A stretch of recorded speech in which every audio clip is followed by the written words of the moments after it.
Tournament असिगी अरोइब final match असिदा सामफम लांगदा लेंसिन बिरिबा मिंग ओइन पंजरबजरिबा doctor Yumnam Rajesh honourable MLA यांगलम एनसीबू यामना तेंतकना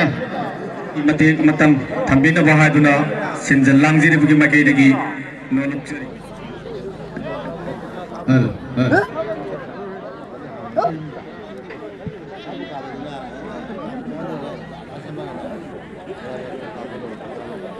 Mayam pun mukul kau nung kurang jari. Lamdam masih pun biri bah budam bendau. Ai ikut nung kurang jari. Yamna nungai raba yai par bimiku pasida. Kangau dana lamdam masih Indo lama. Laibak tiba thogok amadagi taibang thadok reh bapau. Koi pungjare. Aduna aina ai phamin najari bah dai simbar tarap tagi. Laikhidraba thawaina ishori mafamda ingna chikna nuaina leiba shanti wena leiba phama sanu haidana ai ishori mafamda kuramjari ngasigi final match sacrifice team elang khampokpina sinbi langbi raga anisuba edition gi 5 man aside football tournament nama sinbi langbi ba ngasih na final match oige dapat sumba tournament sini oige dapat kai tim sacrifice team boy sini tahan jauh untuk cari maram di matau karam na tournament sini kita dua bi matang dan tentak na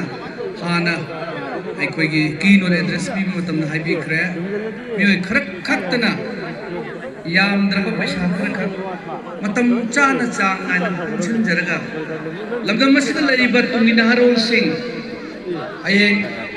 makoi na discipline leba punsi mahing amada mi amo ina hingba ngamda bui damukta adugumba mati khara da ursu pang na badi habi wakhal oduda tournament se likhat kimne haibada I kun makna makoi bu sojok bibam thoi ai ba punsi thamjage ai samat sigumba tournament sinbi ba tournament tawse ya sarb yajaninge masung yajari matung tarpa chahi kuding muktasu hena chawa mapung phaba tournament oiba oina sin mada aina ngam maten thogdang lobjage hai mapung se hamda thamjage asi sanari patim manima ai koi gi kendra sige leka asidagi tim ngaktani yamna nungai na tiel bok submit pelan duna yamna discipline na sana ui yam nungai hanamak animak se finance ang may simasana win taur mga tani tim mani mo winner ng tani nila bayay ay papa man oy gidori bani ado man namak makuna discipline na sana rak pa nga si finance yung mani makuna congratulations na ado man na pizza kaya ado galam daw masigi leka isigla riba alam mo sangar mapang sing isi sang pay po naman yamna ngasigi tandu laita adraba kunaya sing matam masida ai ko generation mamam hitare tumli generation se kandabu yade be wakhol onda discipline namugi makha da koi sanam khona borom da koi mai boisal se hedna maduda thona pipi dana madu sojo pipi dana sil lai mayam sin se da thona pipi bugi da makai lekai sigi mai bel sing allaman sing kunam sai thak chok dok chari aduna nasigi asum haina mataki tai tarak kuding makta ai koi na ngam maten pangsinduna ai koi kuding mang na maten pangsinduna sumba tournament se masim mapun bahan se bo tham jage hoje jamak manipur mapum kuding makta maruina yang le helam ke na kuding makta asum makku football tournament tauduna lekai dugi naror sing sana khona wada mai on sing nabi namak kanna unari ai thasida tuan pun taruk tareta final match sana kaya yau pamjau de kanau junda sana yau pamjau de lamjau sana yau pamjau de arom numai kong yang cikas yau pamjau de masih lagi khobna sin menungar kume si pangan bi pagi dapat ai koi sacrifice timbu ai kaget pondok sari ai thadam sana hajar rawai nasi ki tangdu leita adru masida ꯑꯩꯈꯣꯏ ꯇꯨꯡꯒꯤ ꯈꯨꯟꯅꯥꯏꯒꯤꯗꯃꯛꯇ ꯈꯜꯂꯒ ꯑꯩꯈꯣꯏ ꯂꯩꯔꯤꯕ ꯅꯨꯄꯥ ꯅꯨꯄꯤ ꯏꯆꯤꯜ ꯏꯅꯥꯎ ꯈ꯭ꯋꯥꯏ ꯄꯨꯝꯅꯃꯛꯅ ꯇꯨꯡꯒꯤ ꯖꯦꯅꯦꯔꯦꯁꯟꯒꯤ ꯈꯜꯂꯒ ꯑꯩꯈꯣꯏꯒꯤ ꯃꯅꯤꯄꯨꯔꯒꯤ ꯇꯨꯡꯒꯤ ꯆꯥꯎꯈꯠꯅꯕꯒꯤ ꯈꯜꯂꯒ ꯑꯩꯈꯣꯏ ꯄꯨꯟꯅ ꯊꯕꯛ ꯆꯪꯁꯤꯟꯃꯤꯟꯅꯕ ꯃꯊꯧ ꯇꯥꯏ ꯍꯥꯏꯕꯁꯤ ꯑꯃꯇꯪ ꯑꯩ ꯊꯝꯖꯒꯦ ꯑꯗꯨꯅ ꯑꯩꯈꯣꯏ ꯆꯥꯎꯈꯠ ꯊꯧꯔꯥꯡꯗ ꯌꯥꯝꯅ ꯃꯅꯤꯡ ꯍꯜꯂꯕ ꯑꯗꯨꯕꯨ ꯈꯨꯗꯣꯡꯆꯥꯗꯕ ꯃꯇꯝ ꯑꯃꯅꯤ ꯃꯅꯤꯄꯨꯔ ꯁꯦꯜ ꯊꯨꯝꯒꯤ ꯐꯠꯇꯕ ꯃꯇꯝ ꯑꯃꯅꯤ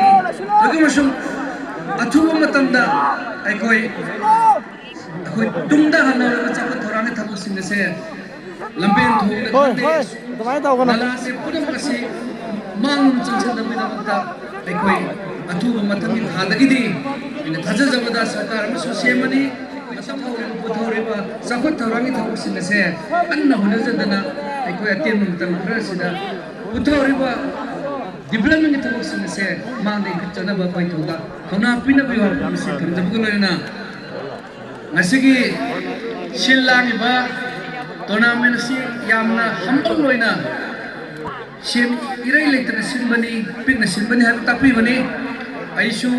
ꯃꯁꯤꯒꯤꯁꯦ ꯌꯥꯝꯅ ꯄꯥꯝꯖꯅꯤꯡꯉꯤ ꯑꯗꯨꯕꯨ ꯌꯥꯝꯅ ꯄꯥꯝꯕ ꯉꯝꯖꯗ꯭ꯔꯒꯁꯨ ꯑꯩꯒꯤ ꯐꯝꯃꯤꯟꯅꯖꯔꯤꯕ